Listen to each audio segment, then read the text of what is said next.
Tapi Bandi.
જમીન સંપાદન કરી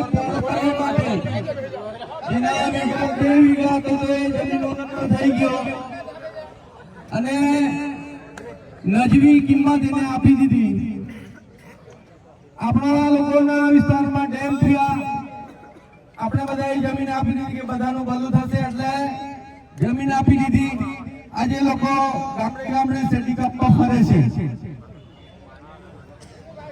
તમે આ વિસ્તારમાં એટલા માટે રહ્યો છો કે તમારી પાસે વીઘું 2 વીઘા જમીન છે. જે લોકોની જમીન નથી એ લોકોની પરિસ્થિતિ આપણને ખબર છે કે લોકોના ઘરોમાં મજૂરી કરવા, સાફ સફાઈ કરવા જાય છે. સરકારની દાના આપણે જમીન હડપ કરવાની છે, ઉદ્યોગપતિઓને આપવાની. આ રિઝર્વ ફોરેસ્ટ લગભગ 800 એકર જમીન સંપાદન કરી છે અને જંગલમાંથી આપણને વિસ્થાપિત કરવા માટે સરકારે પ્રયત્ન ચાલુ કરી દીધા છે. સરકારને રીસ અને વાઘ પાડવા પરંતુ માણસની કિંમત નથી. નેશનલ હાઈવે 3056 અધિકારીઓને ખબર નથી કે કેન્દ્ર સરકારનો રસ્તો છે કે રાજ્ય સરકારનો રસ્તો છે. કોઈ જવાબદારી સ્વીકારવા તૈયાર નથી. અમે સંકલનમાં ફરિયાદ કરીએ, કલેક્ટરમાં ફરિયાદ કરીએ, પ્રાંતમાં ફરિયાદ કરીએ, પણ કોઈ જવાબદારી અધિકારી નથી કે રસ્તો કોનો છે. એટલે આજથી આપણે બધા નક્કી કરીએ કે આ ટ્રાઇબલ હાઈવે કયો છે, ટ્રાઇબલ હાઈવે નક્કી થયો છે તો આદિવાસીઓ જ આ રસ્તાનું સંચાલન કરશે.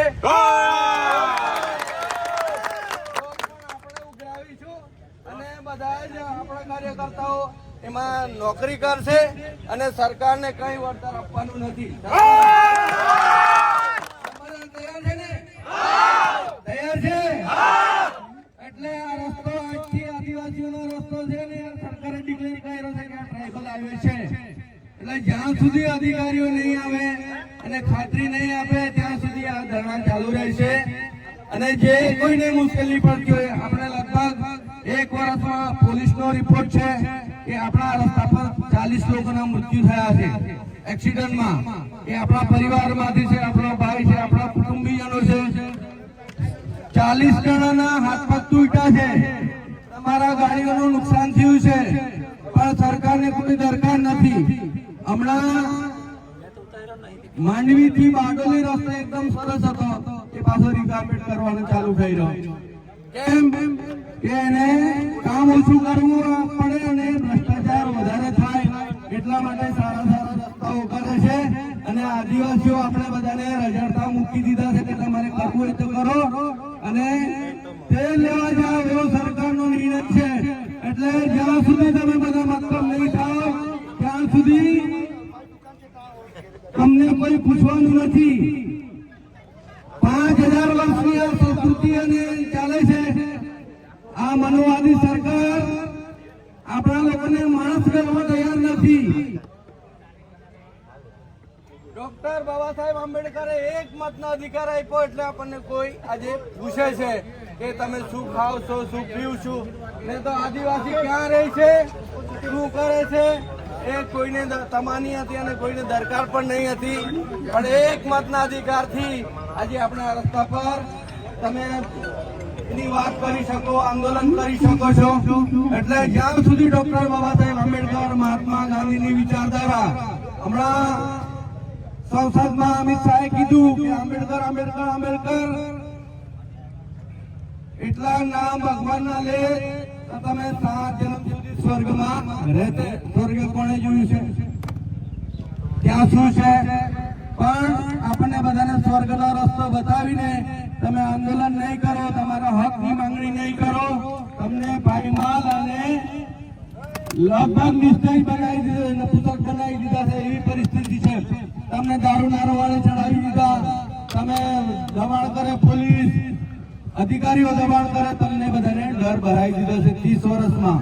એટલે જ્યાં સુધી તમારો અધિકાર માટે માંગણી નહીં કરો, રસ્તા પર નહીં આવો, ત્યાં સુધી સરકાર જાગવાની નથી. અને આજથી આ શરૂઆત કરી છે તમારા બધાને ભરોસે. જય હિન્દ, બિરસા મુંડા, બિરસા મુંડા, અમર